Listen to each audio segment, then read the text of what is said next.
Good afternoon, everyone, and a warm welcome to our session on Parenting Unplugged. Sex education at home, how parents can start the conversation without fear. My name is Aisha Fashikwa Adebowale. I'm a volunteer for Udo Foundation, and today I want to start by acknowledging something essential. If you feel a knot of anxiety in your stomach or a rush of discomfort just by hearing the title, you are absolutely in the right place. Talking to our children about sex shouldn't be a thing of discomfort. We worry about saying the wrong thing, saying it too soon, or not knowing the answer to their challenging question. But here's the simple truth we are embracing today. These conversations aren't optional, they are foundational.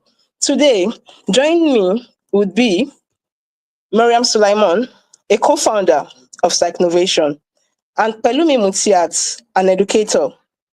Please join me and welcome our guests.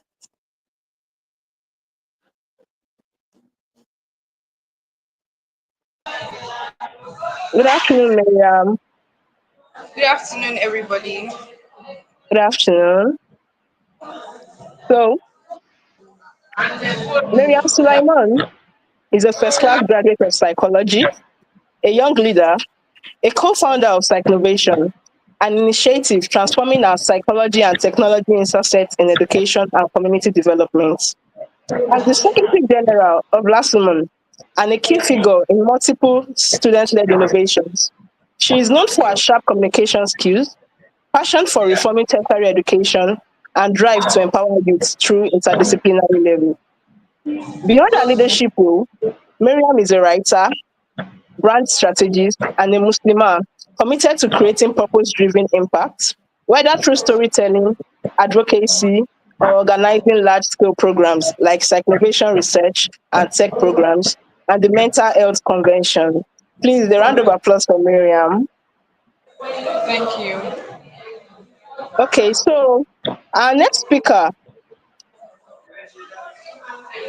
Mutiat Oluwapelumi Lawal.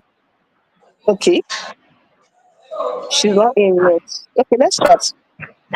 Miriam, thank you for having us today. I'm glad to be here. You're welcome. Okay. So, Miriam, when do you think is the right time to start talking to our kids about sex? Is there a too early or a too late?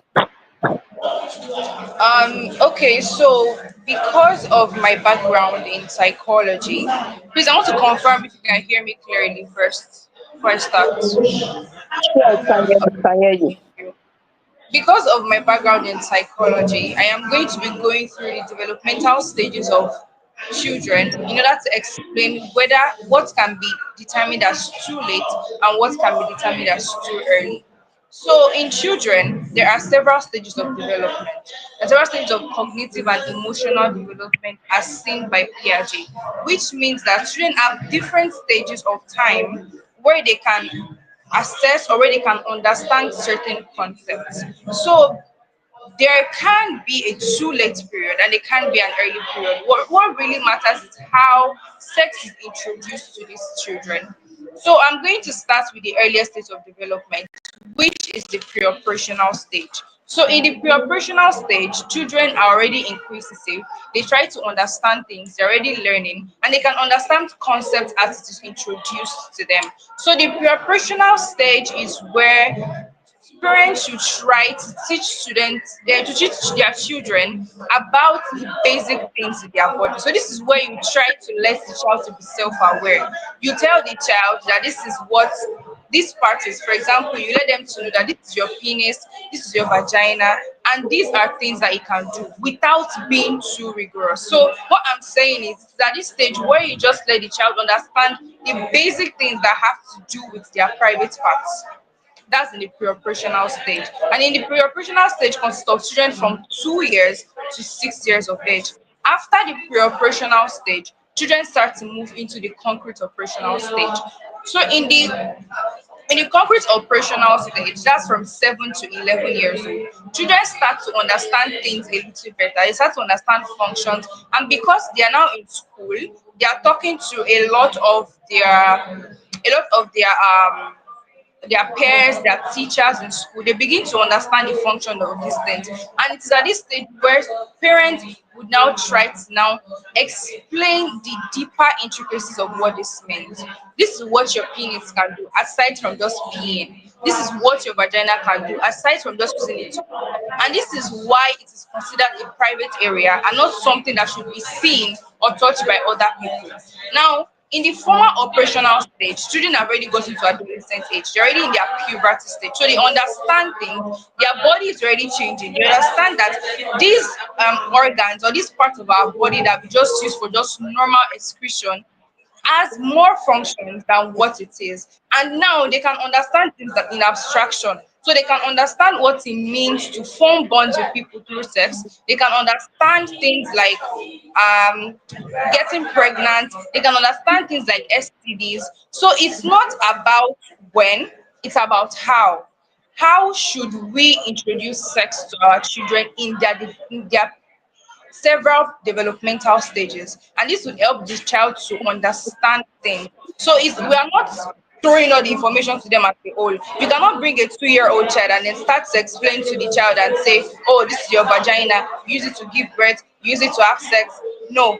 But at that stage, you let that child be aware of what a vagina is. Then when they progress more, you now explain to them that, oh, your vagina can do other functions, and this is why it should not be touched or seen by other people. Thank you so much.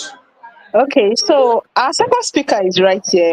Let's welcome in Pelumi, Oluwapelumi Mutiat Lawal.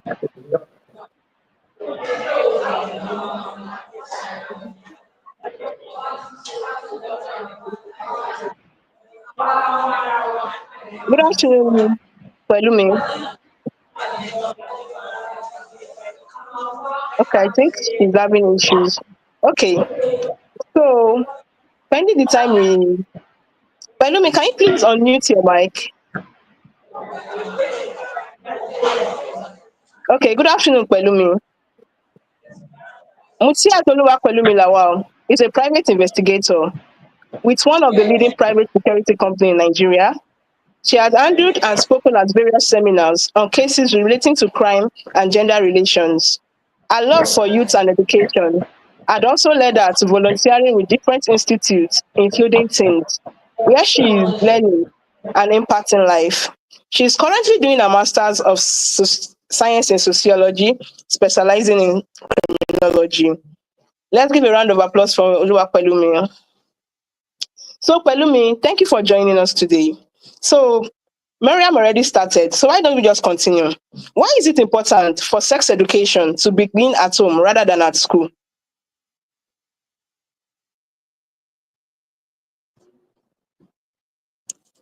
Hello? Pelumi, are you with us? Okay. Miriam, can you please help us answer that? I think we lost her already. Okay, if I heard correctly, you are asking why sex education is more important to be introduced at home than in school. Is Why that is it correct? important? Why is it important to begin rather at home than school? Okay. So let me first start by saying that the home is the first connection that a child has with any other person in the society. And basically, looking at the attachment principles, we see that how parents introduce things to their children affect their style of attachment. So, for example, a child, when born, is more familiar with members of his own family than members outside the family. So it is actually more suitable and convenient that the parents that he is familiar with introduce certain topics like this to him. For example, a child is already safe with his mother, he's already used to his mother seeing his private part, seeing him naked. Probably when he's trying to excrete or when he's trying to use the toilet, his parents help him, his sisters help him, his siblings help him. Now, it is quite important that the people in that home are the ones that also introduce the principle of boundaries to that child. So let's say, for example, I'm already used as a 3-year-old boy, as a 3-year-old girl. I'm already used to adults helping me when I use the toilet. That 3-year-old boy should also be explained to that. while we help you at home, it's not necessary or it's not normal that every other person should have access to what we help you do at home. And you should understand boundaries. And also, the way parents introduce topics to their children would also determine how children conceptualize these topics. For example, something as mundane as maybe drinking cold water can either make a child safe or can make them feel happy depending on how it is introduced by the parent. So let's say for example, a parent introduces cold water to children and say, if you drink cold water, you will die, you have kata, you have a lot of things. They are introducing it like in a very scary way to this child. And even though cold water may have its own effects, it's not as dangerous or as bad as it's introduced to that child. But when parents introduce sex to their children gently, it helps children conceptualize it and understand that it's a normal part of life and not something that is seen as something that should be scary or something that should be seen as something that is so foreign and so mundane. But then when teachers introduce this thing to children, after it has been introduced by their parents, it is easier for these children to understand and conceptualize than not see it as something that is a taboo or something that is a barrier. If sex is not talked about in home, it's not introduced to children at home, it will quite be hard. It will feel like mundane. It will feel like something that it is not natural when it is being introduced by the teacher. And don't forget that while sex is an integral part of our life, it's also something that should be treated privately. When children conceptualize the idea of sex as a private issue, it's easier for them to understand it publicly. But then when sitting in a class of children and then you are explaining penis and vagina, and then that's the first time that a child is hearing it, it might be really hard for them to conceptualize. Because don't forget that most children would rather believe what their mommy says or their daddy says over what an outsider would say. So we need to really focus on introducing it to them as mommy and daddy first before an outsider introduces it to them. So that even when the teacher is telling them things that might not be true or might not align with what their parents tell them, they can easily say, no, my mom didn't tell me this, my mom didn't tell me to do this. But then if a mother or a parent is not introducing sex to their child properly, they might learn it in different ways. And those ways might be negative.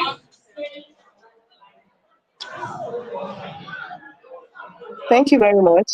Thank you very much.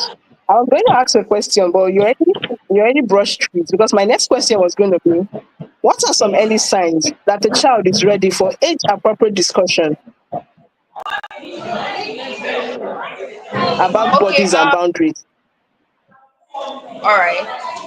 The first sign that a child is ready to be introduced to the world of sex and sexual organs is basically curiosity. Every child is born with curiosity in this world, and curiosity doesn't just start from asking. And that's the mistake that most parents make.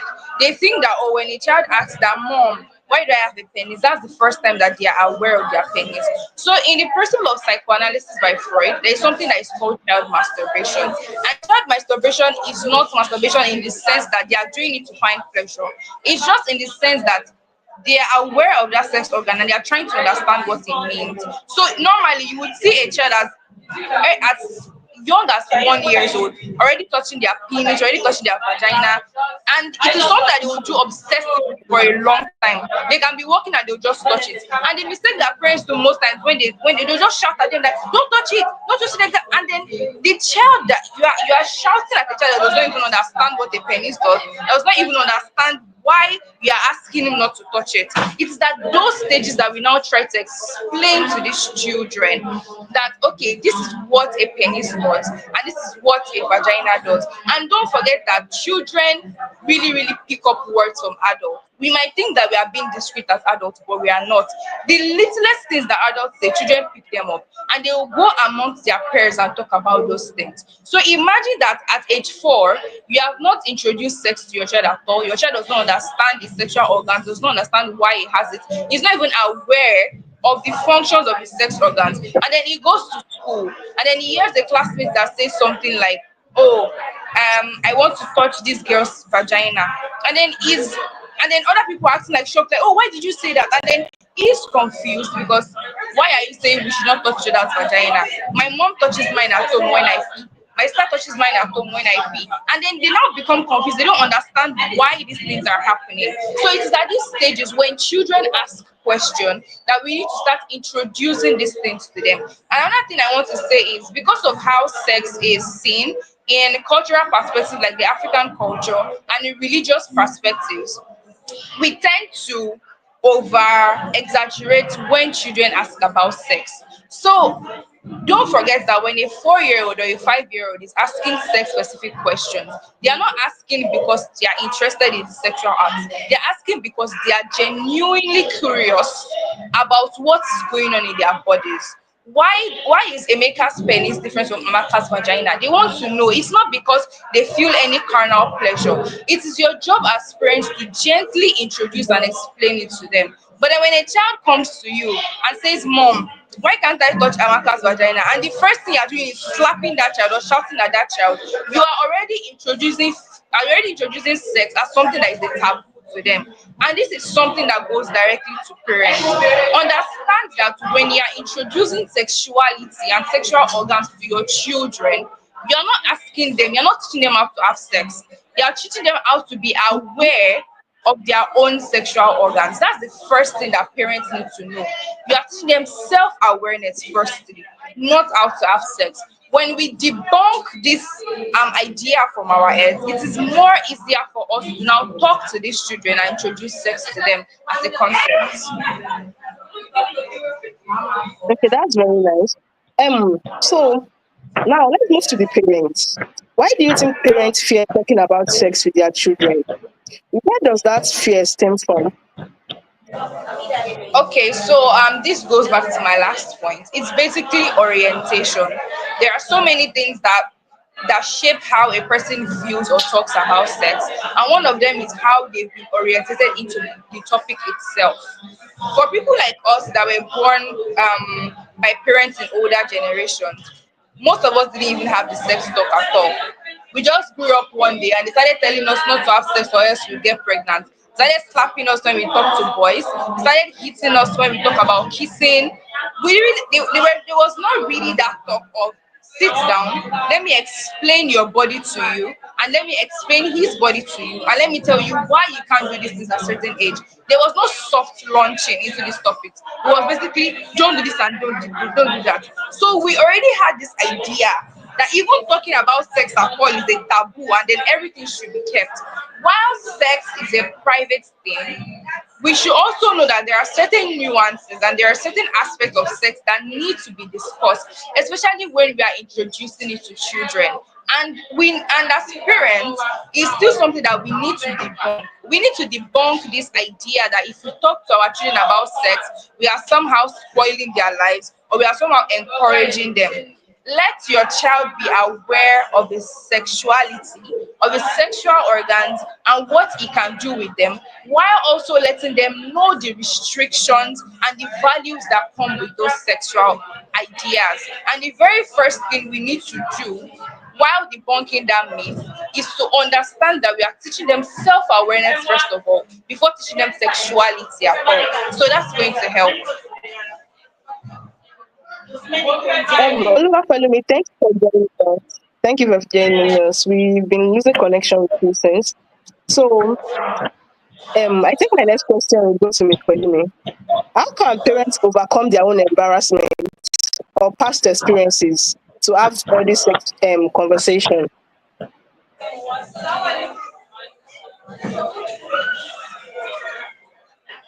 We can't hear you, Pelumi. We can't hear you.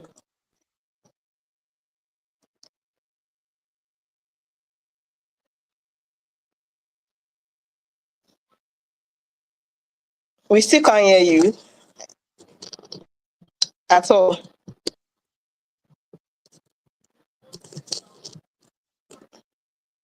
I don't know. I think something's wrong with your speaker.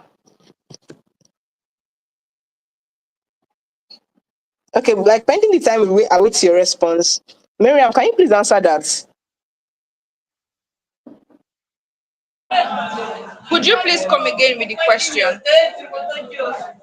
How can parents overcome their own embarrassment or past experience to have healthy conversations? Okay, so I really do not like the fact that I am delving too much into psychology, because I really want to bring it down to the normal level where everybody can understand what I'm saying. But then one of the main things, and then I'm not talking about just sex, I am talking about experiences in general. One of the best ways to overcome those experiences is to face them. So most times when we go through experiences that are less pleasant, for lack of a better word, when we go through experiences that are unpleasant, we tend to bury and repress those memories. And whenever topics or new experiences resurface that are similar to those, we tend to shy back because we are scared. We don't want to we don't want to talk about them, we don't want to introduce them. But then as parents, we need to understand that the fact that we have children means that we have the responsibility of impacting knowledge in them. For most women that have gone through I'm sorry. For most women that have gone through sexual molestation, that have gone through rape, or that have been introduced to sex in very unpleasant ways, they try to repress those ideas because of how society talks about it, because of the taboo surrounding it, and because of basically all like the cultural and religious practices surrounding delicate topics like that. But then we have to understand that because we are parents, we have the responsibility to create safe spaces for our children. And to create safe spaces for our children, we have to first of all create safe spaces for ourselves. So the very first thing that we need to do is address those issues. Understand that these issues were not as a result of us being bad or us being, because most of these repressed memories comes from also guilt. People find a way to blame themselves for whatever experiences they have had. We need to understand that this is not because of us. It was not our fault in any way. And because of that, we need to learn to heal from those things and now use that to impact positive knowledge into our children. So if you're somebody that is like a survivor of rape or a survivor of sexual molestation, you need to first take the time to understand that it was not your fault and you were a victim, a survivor of this issue. And then when introducing it to your child, always make sure that you let them to know that they are you're always a safe space for them to come to, and then always talk about like their fears, their experiences with sex and all sexual experiences. Thank you so much.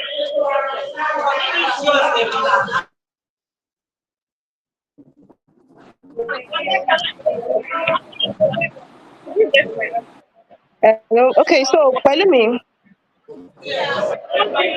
are you with us, please? Hello? Can you hear me now? Okay, so the question was, Yes, we can hear you. Yeah, I'm just gonna add to the point she has made earlier. We parents need to understand that whatever it is that they've gone through, it's not as a result of their fault. They need to like embrace it first. If you understand the reason why this and this happened while I was in certain age, you have to make correction in your mind, in your head, and understand why that certain thing happened before you can even address it. I am going to talk more from a sociological part. She's talking from a psychological part. Family as the first agent of socialization. Um, everybody has one of those things like they've gone through while growing up. Right? Can you hear me?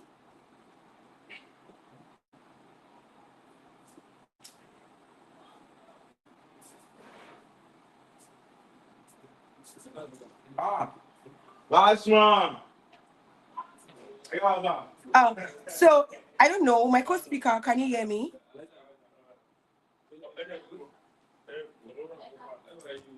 Yeah.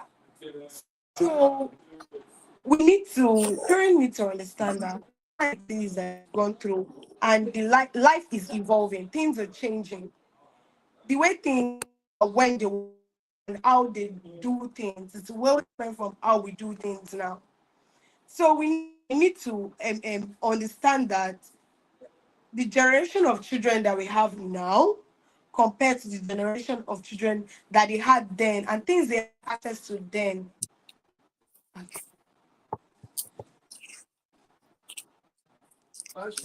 We are with you. We are with you, Palumi. Okay. We are with We you, should understand Palumi. that the way our parents needs to understand that the way they grew up, setting at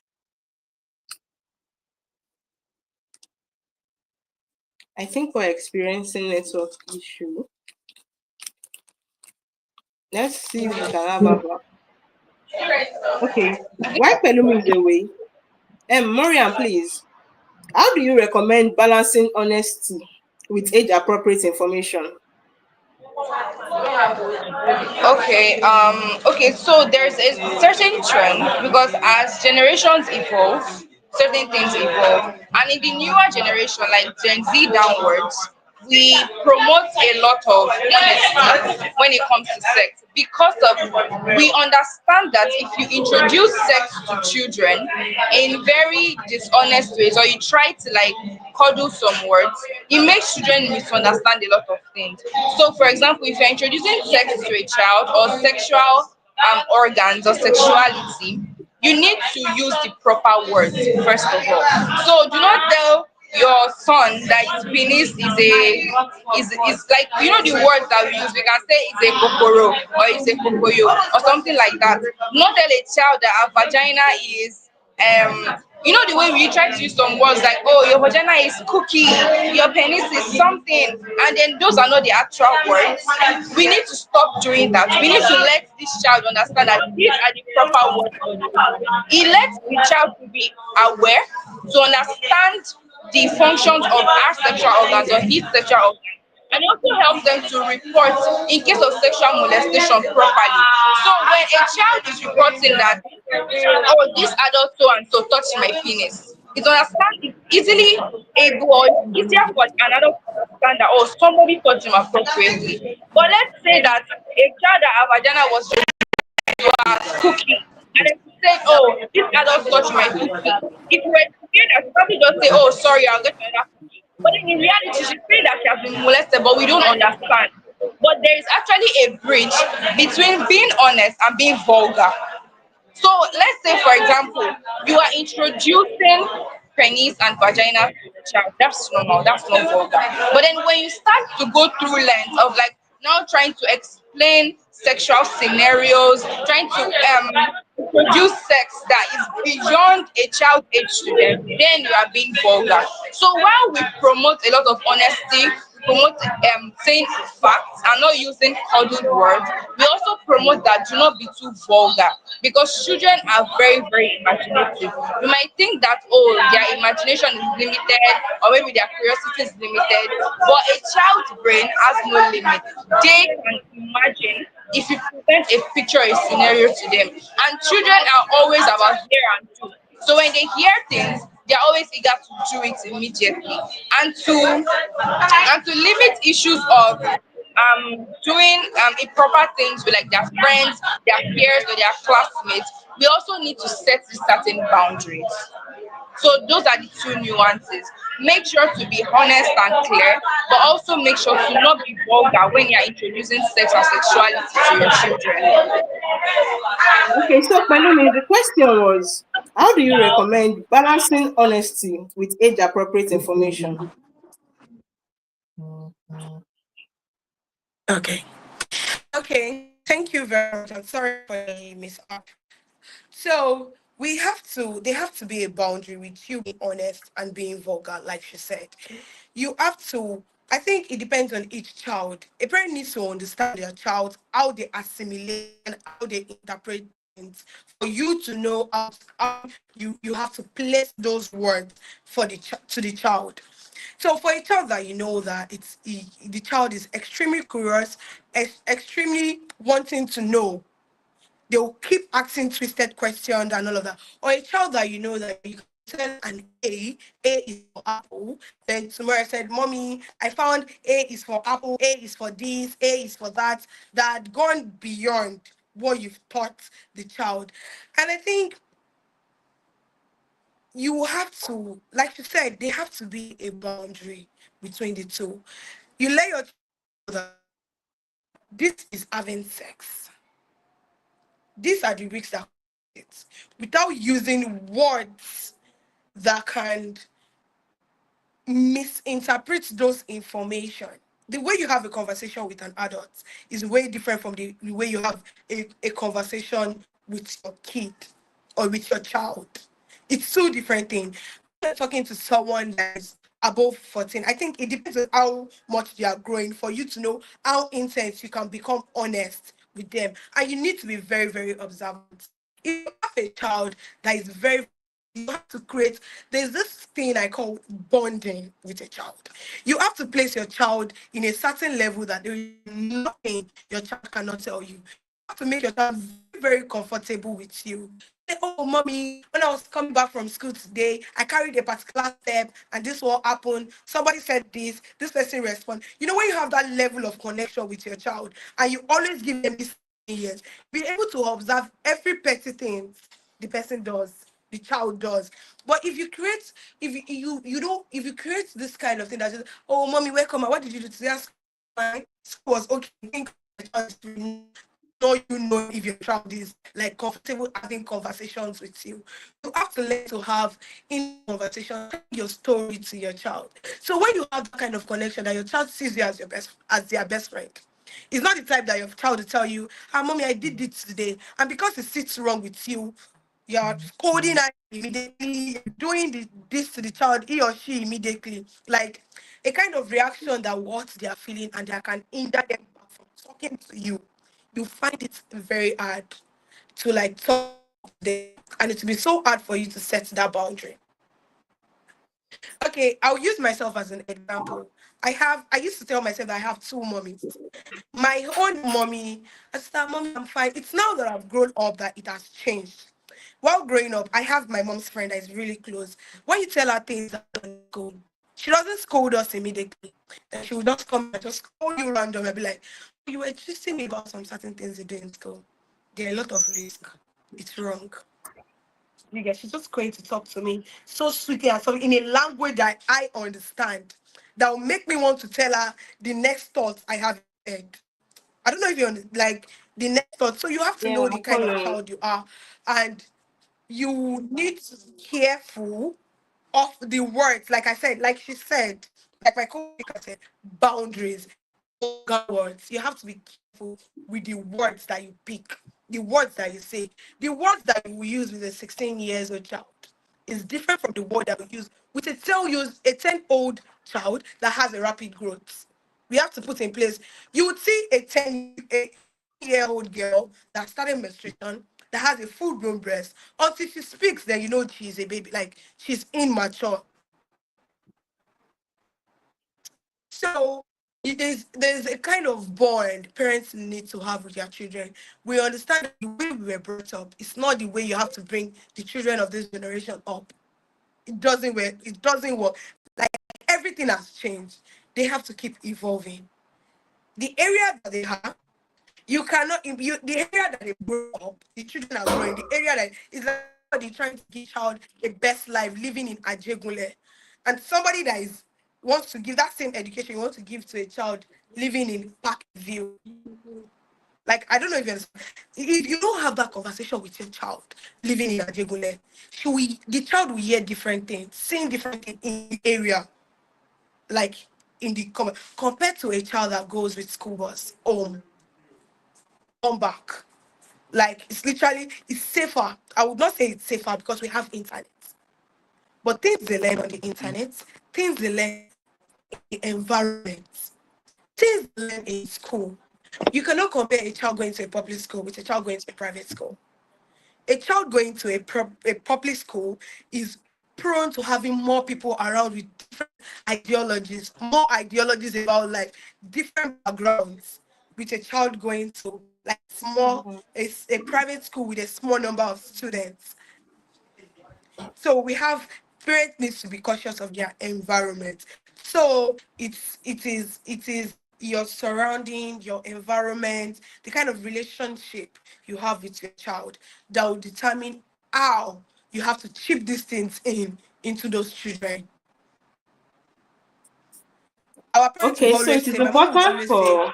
only if I had, okay, only if I had, my parents say, only if I had this opportunity that you have with me, with my parents. And the other this generation has, they confront or say anything. It's different from the audacity we had when we were growing up. This generation of children are have been brought up in such a way that they are not very confident in everything they are doing, be it wrong or right. They are very confident, they are very outspoken, they are very expressive, even when they say things. So you need to understand those criteria before you are able to send a boundary. So the boundaries varies from this to that. Yeah, thank you.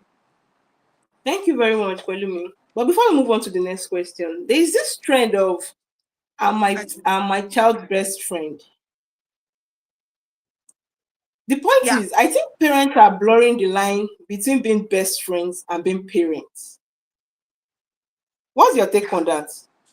yeah. Okay. I think we need my take on that is you can be your child's best friend and still be your child's parents. It's just like the example that I gave of you telling my child is gisting me. You know, they call it gisting. Ah, mom, let me gist you, telling me things. And my reaction at that moment has to be that of a best friend. After I'm able to get through that child's head and understand where the child stands, then the parenting comes in.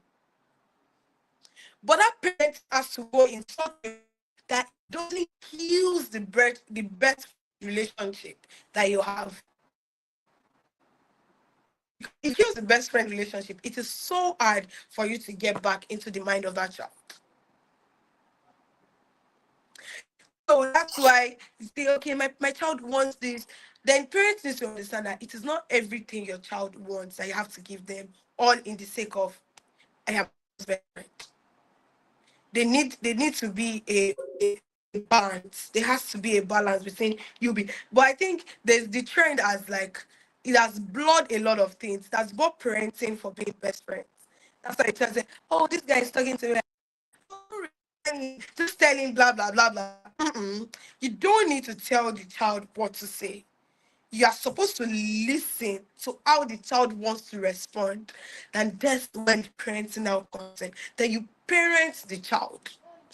You need to understand the child's brain, facing at the perception about that thing. Okay, how would you react? It's just like my child telling me, oh, this is one of my classmates sent me a letter. It has been going on. They say Valentine, crush, prom, and this that they do nowadays. He's a prom, I like him, and he has to be my prom, blah, blah, blah, blah, blah. I think this social event, I am not debunking the social event, it is good. But these social activities, it's already blurring a lot of parenting stuff that is meant to come in with like parents and mother kind of thing. It's a good thing, but we need to be very, very careful. They need to set out parenting and best friending. It's two different things that can go hand in hand, but you have to be very, very careful. You have to be very, very careful because it is really necessary for you to be your child's best friend, but it is more necessary to parent your child. So yeah, that's my take. Parents in the It's my house, take take is notes. it's not a bad thing, but you have to so, yeah, you have to be very, very careful. So, parents, let's not blur the line between parenting and friendship. You are your child's parents, so please do your job. Yeah, it's two different So, things. my next question, Miriam, Yeah. are you with us? Yes, I'm here. Okay. So, how can parents teach their child values about sex and relationship without scaring or shaming them?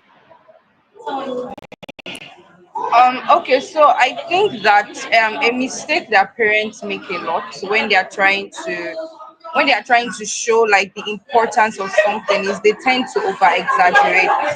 So let's say for example, if you are born into like a highly religious home, or like a house that is very big on cultural perspectives, and they are trying to explain sex, you can explain like the nuances of this and explain the consequences of it without necessarily trying to demonize it.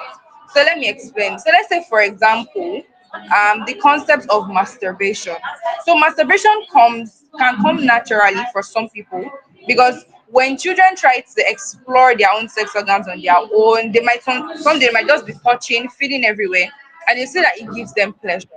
Now, as a parent, let's say for example, this child is already born into a house that is not sex secure. Sex secure meaning that sex is not a topic that is easily discussed and is always treated as something alien and foreign and taboo. This child is already exploring and learning about their own sexuality on their own. There was really nobody to teach them. Now, let's say, for example, a child is caught masturbating by the parents. So now it is the duty of that parent to explain the sex organs and then explain like the nuances of masturbation to them.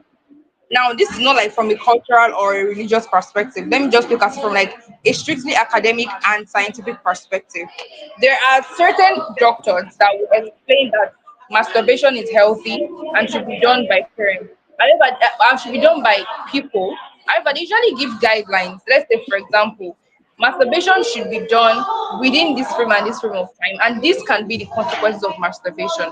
And one of those consequences is social isolation. So if a person masturbates too much, they tend to isolate themselves from society and then just spend all day masturbating. It could become an addiction. It could affect their day-to-day life, that's their work, their school. Now, this is you explaining to a child the consequences of what this could do to them and their life in general. Now, for parents, sometimes because they want to emphasize the negative consequences of this masturbation, they can come and tell you that it's the devil's work, and if you're masturbating, the devil is the one that you're having sex with. To be honest, when I was in secondary school, there was literally this outreach program where a group of people came to our school and told us that if you're masturbating, you're having sex with the devil. Get up. Like they literally started quoting so many verses. They're telling us that the devil is the one that you're having sex with. And then and then if you masturbate, you are already I am talking to the demons. You just start acting like a demon, and then you just see that one day you would wake up, and then so many things start possessing you because you masturbated. And then it was like it felt so foreign because like what exactly are you talking about? How did touching your own private organs turn into you talking to a demon and becoming possessed? So I think that this is also in honesty. Let child know the actual consequences of whatever they are doing. Do not try to over demonize and do not try to downplay it. So there is always a boundary and there's always like a Yeah. system to it. If those people had come to us that day and explained truly to us what masturbation could do, masturbation could affect your academics, it could affect your sex life, it could even affect your work life, you could become isolated. Now, these are the actual consequences of masturbation that people need to know so that by the time they grow into their own sexuality, you understand that these are things that we need to put boundaries to. And then if you're explaining it in terms of religious perspective, also explain the things that are in religion. Do not try to overemphasize. Now, bringing in demons and bringing in possession will just make that child believe that, okay, ever since I've been masturbating, nobody has ever possessed him. And then they'll just continue doing that. So if you do not introduce things to children in the right way, they're going to learn it from other people in the wrong way. So let's say that they are now actually learn from a doctor that, oh, masturbation is actually good, but then you can do it this way.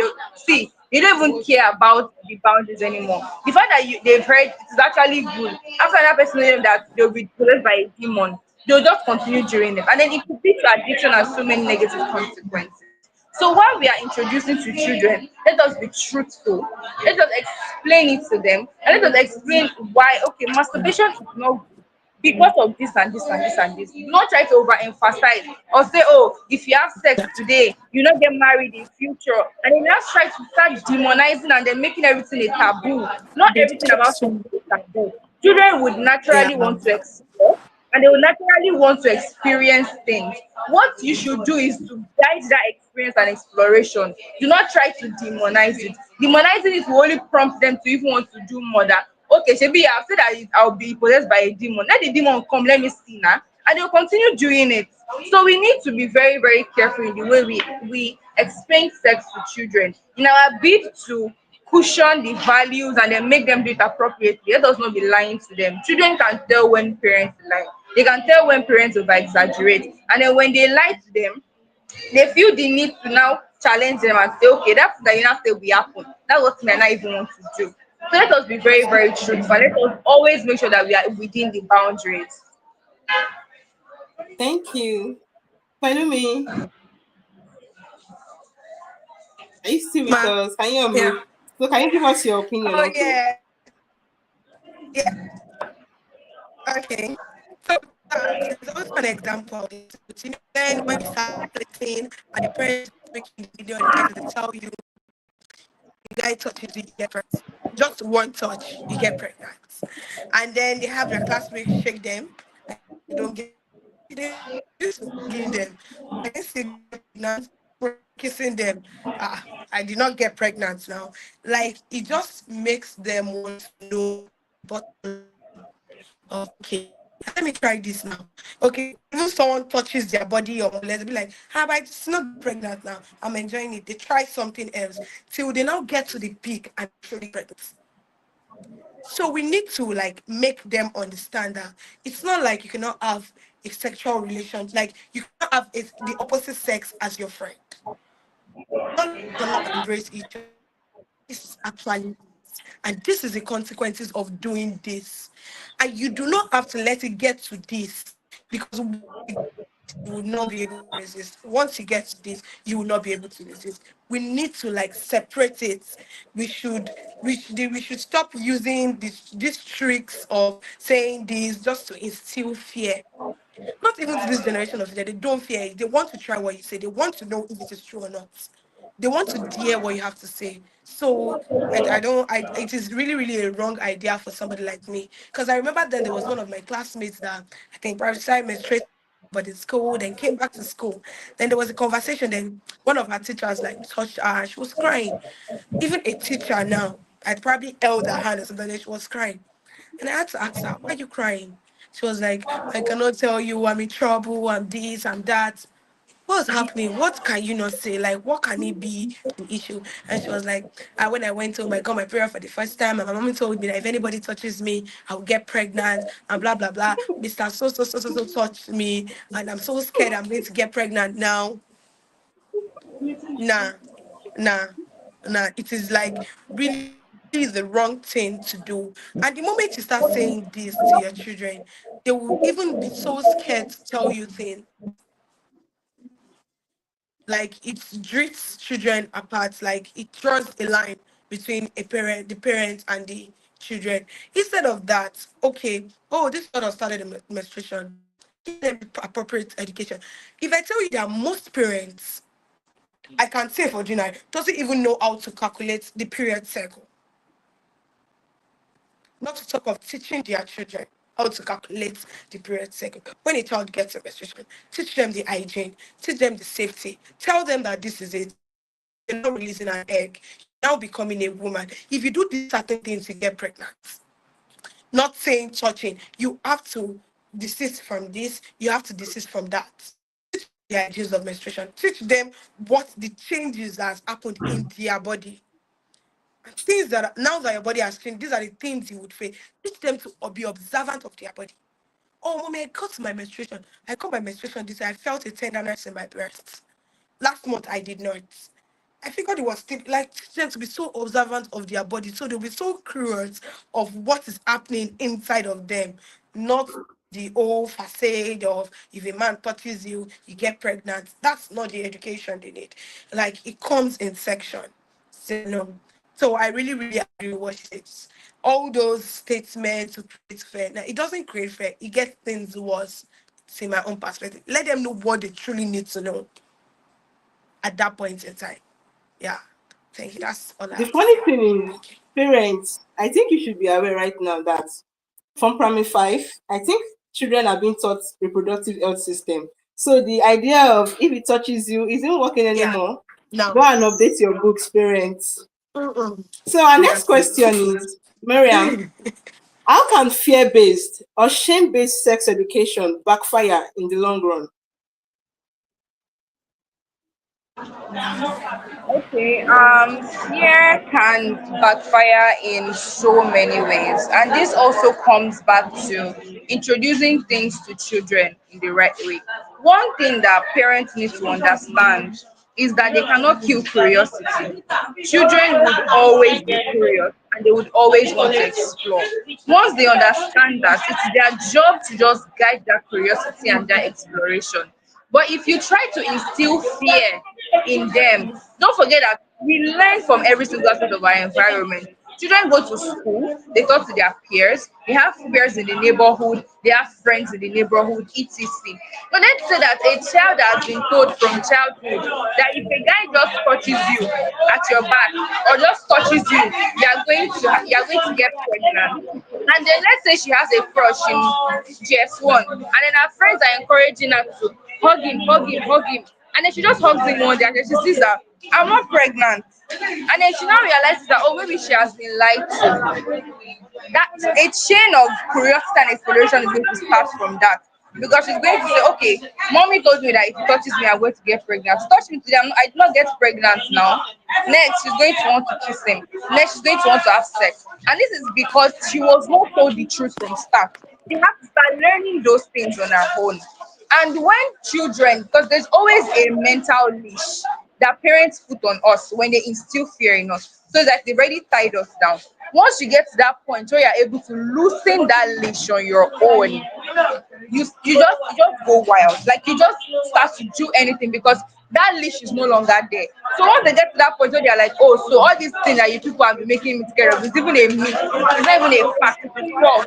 They start to over explore. You just go and do whatever they want. And in the long run, we need to let children understand that there are limits to exploration.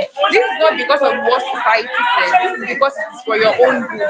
Here are the bad consequences of what could happen if you explore too early or if you explore with the wrong people. But then if we do not have these conversations properly with our children and we just instill fear in them, they're just scared of this, it's going to backfire. Because when they start to learn on their Yeah. own, there is no stopping them anymore. Melumi, on to you. Yeah. So, when you tend to learn things on your own, you tend to make more mistakes. So, to avoid those mistakes, you make them learn from your own experience and knowledge that you have. So, don't debunk what it is for what it's not. Tell them what it is and the consequences at which they would face. Because even if you're not telling them the truth, remember, we are now in the world of social media. They see so many things on there. And social media doesn't plainly tell you the truth. It's just full of people with different ideology and that will come on there to say what they feel it is right. That's why they say you have to have your own culture. So your culture and want there's nothing she wants to hear outside. There's nothing they can use to lure her. They'll be like, my mom told me, I already have information about all of this. It is a lie. Like, even when I say, do you know Kini Koko? It's so nice to do that. Be like, but my mommy told me that if I hug him now, I did not hug him. Like, it just makes them want to do more because they believe the relationship and the knowledge they have about that was based on lie. They will now keep wanting to know the truth about it, and it keeps getting deeper. So yeah, that's what I just need to let them know what it is at the right time. Thank you very much. So, Miriam, hope you are still You're with welcome. us. I'm Okay. here. So how can parents keep the conversation going as their child grows rather than a time conversation? Okay, so one thing that parents can do is try to ask them questions. Now, I'm not saying interrogate them, because there's a difference between asking your child a question because you genuinely are just interested in their life, and interrogating them because you want to catch them doing something bad. There's a big difference. But if a mother comes and says, "You come here, who did you talk to in school today? Who is that boy that you hugged?"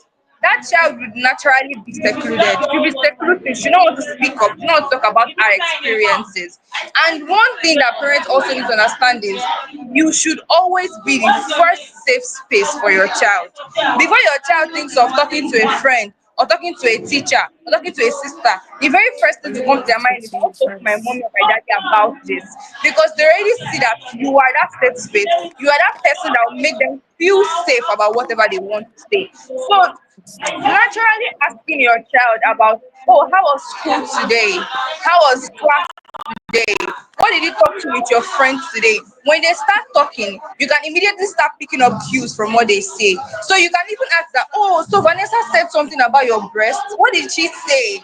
Then from there, you now start easing into the conversation. But then when you start teaching sex like morning devotion, and after they have to sit down every day and be like, "Oh yeah, what did you do yesterday with your breast?"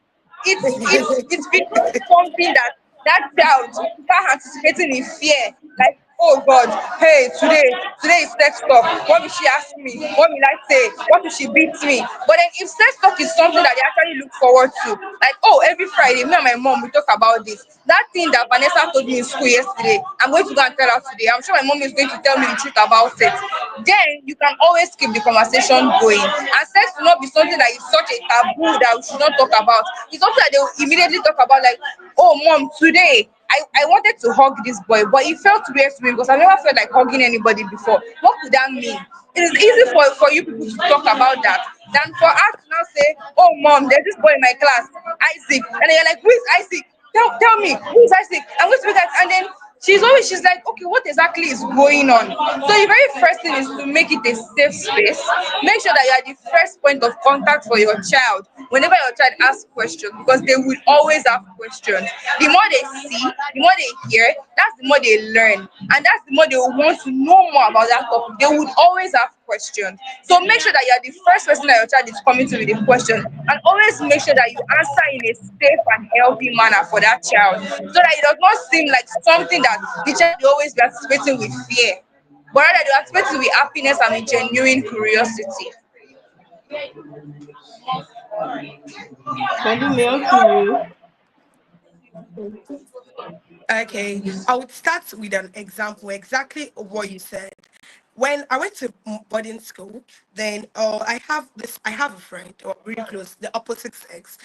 It was a Muslim, it was an Hafiz. Then every morning he's going to send a message to me exactly 6 o'clock and call me. You have to stop and pray. So he dropped a message. He could not reach me. Then he dropped a message. "Oh, it's time for Fajri. Make sure you pray your Tajud. And it's time for Fajri and do your something. Okay, talk to you and have a nice day." You now put the word dear, dear. So then my mommy was the first person to see the message. She escalated it, called him, said he wanted to talk to his parents, called my principal at school. It was during an holiday. And that was the bridge for me in talking to my mom, like about things like that. I even want to just say about my friends. That was the highlights, like that was the line. Because I felt embarrassed because even after going to school, principal calling you and this, like I couldn't feel like what's there, because literally I was very innocent. Did you get, there was a better way she could have handled the situation, even if she felt that okay, I think this guy's intention is not pure towards my daughter. But what he was doing at that moment was waking me up for Fajri. I didn't see it as anything, which was a good thing. But the fact that she saw the word that ended it, dear, dear, DEAR, like calling the principal and me resuming to school, having to face the principal, like things like that. It was really, really embarrassing. I didn't even talk to this person again till I finished school. We could not talk again because I felt like my parents calling him felt embarrassing. It was like bruising my ego as a teenager and all of that. So there are so many ways you can have a conversation if you engage in fun activities with your child. That's why you need family time.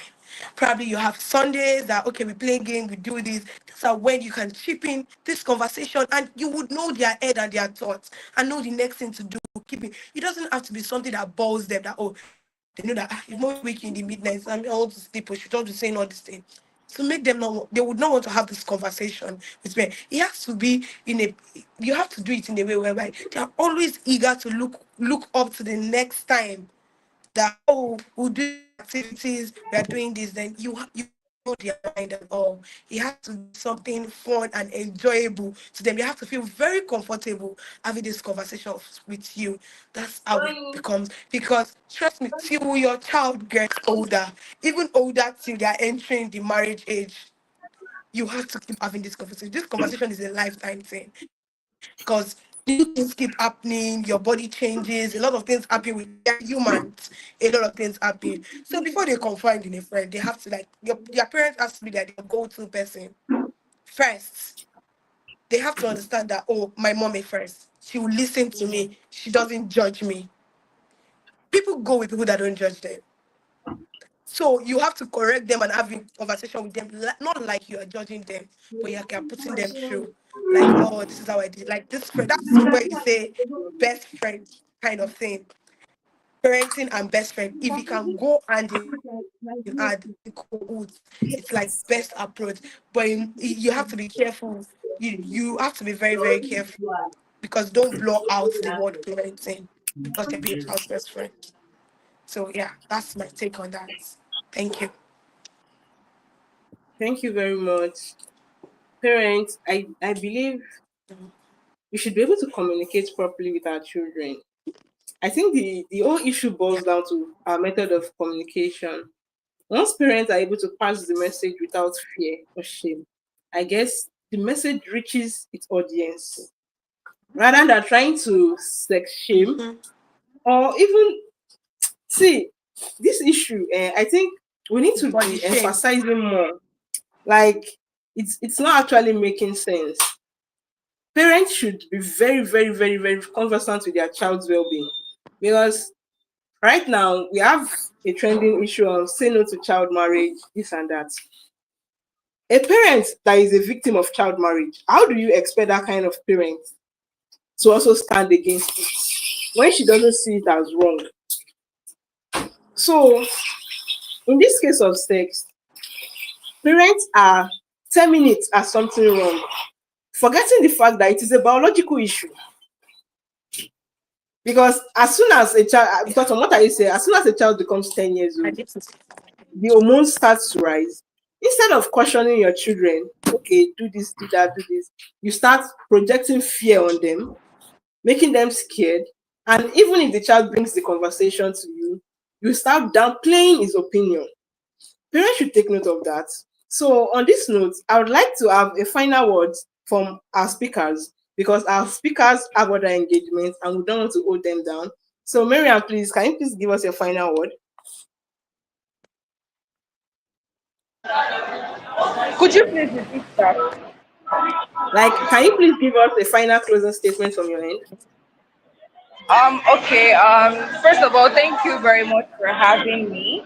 So, in conclusion, I just want to emphasize on parents being a safe space for their children, parents understanding the several developmental stages that their children are going through, and parents also understanding that their children would always be curious.